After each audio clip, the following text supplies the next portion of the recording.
Kenalkan, saya Trisiyatno dari Angkatan 9 Latsar CPNS 2019, tepatnya di kelompok 2. Saya akan menjelaskan tugas tentang akuntabilitas, tugas yang diberikan oleh Ibu Mas Wifa. Baik, yuk kita mulai sekarang. Pada hari ini, saya mempersiapkan perlengkapan saya untuk menjalankan tugas di STAPN Raden Wijaya Wonogiri. Hari ini saya memulai kegiatan dengan mengenakan baju putih, celana hitam, dasi, dan sepatu pantofel sebagai syarat utama untuk menjalankan tugas. Dan jangan lupa memakai masker karena ini masih dalam masa pandemi COVID-19 dan di Wonogiri masih berada di level 2. Jangan lupa juga ya memakai helm agar perjalanan kita berjalan dengan lancar. Oke, saya jalan dulu. Sebelum masuk ke kampus, kita cek suhu dulu ya. Oke, terima kasih Bapak. Baik, saya sudah sampai di kantor saya. Jadi, ketika saya sampai, saya mempersiapkan yang harus saya siapkan sebagai simbol dari integritas saya menjalankan tugas sesuai dengan kewajiban yang harus saya lakukan.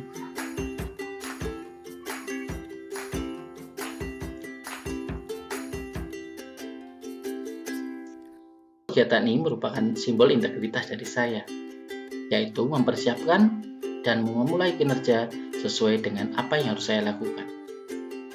Tahapan ini merupakan tahapan saya memeriksa dan memberikan laporan kinerja harian kepada pimpinan saya.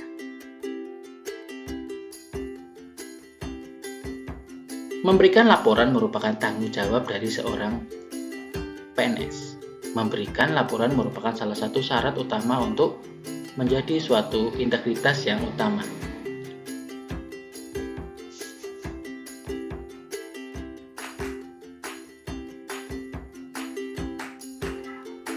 Melaksanakan pembelajaran merupakan salah satu hal utama dalam dunia pendidikan, terutama bagi seorang dosen untuk melaksanakan tridharma perguruan tinggi.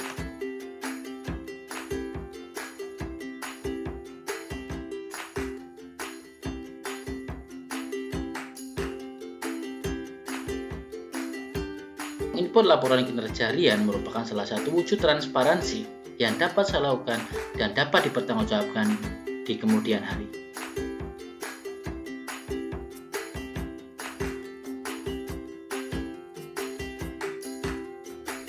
Yang terakhir adalah kerjasama, saling mengerti dan berikan suatu keadilan satu dengan yang lain sesuai tugas dan kemampuan masing-masing.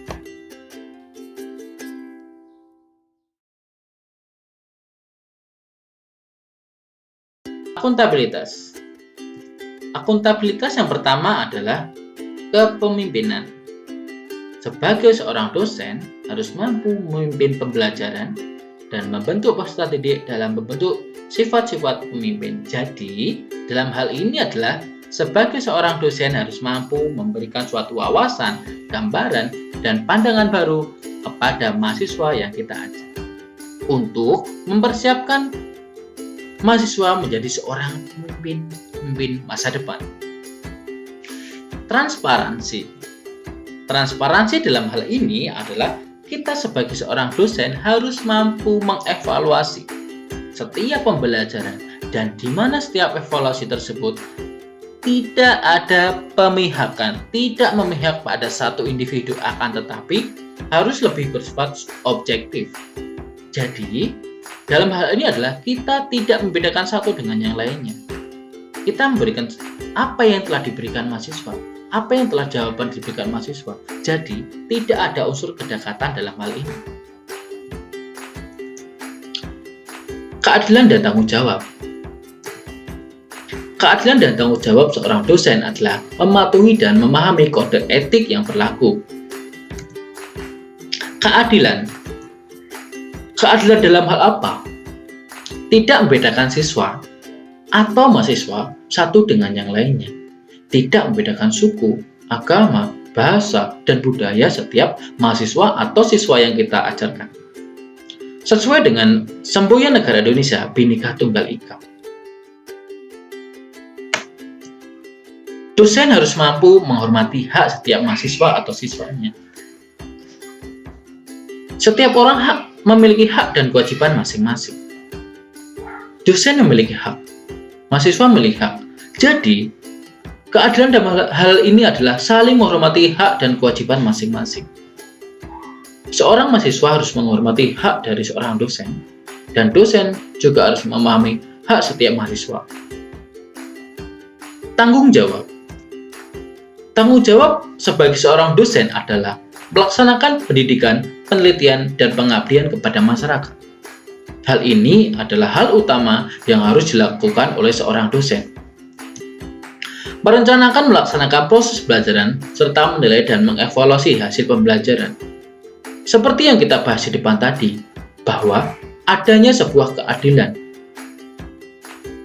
Memberi sebuah nilai, mengevaluasi dari pembelajaran, dan menerima masukan dari mahasiswa. Meningkatkan dan mengembangkan kualitas akademik. Dengan ini, kita tidak hanya berdiam diri. Dengan ini, kita harus bergerak sesuai dengan perkembangan zaman. Jadi, seorang dosen harus mampu menerima dan mampu mengembangkan diri dan tidak menolak adanya perkembangan teknologi. Bertindak objektif, tidak diskriminatif atas pertimbangan.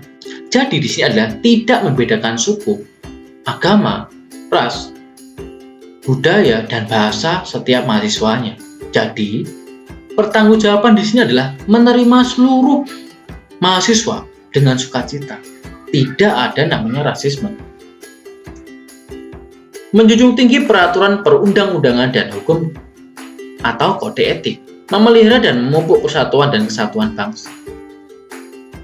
Membuat RPKPS bagi koordinator mata pelajaran dan membuat SAP atau RPS atau bahan ajar sebagai seorang dosen. Jadi, disinilah merupakan tanggung jawab seorang dosen yang dapat kita terapkan dalam kehidupan di satuan kerja kita masing-masing. Terima kasih. Semoga apa yang saya paparkan ini dapat berguna dan dapat menjadi teladan bagi kita semua.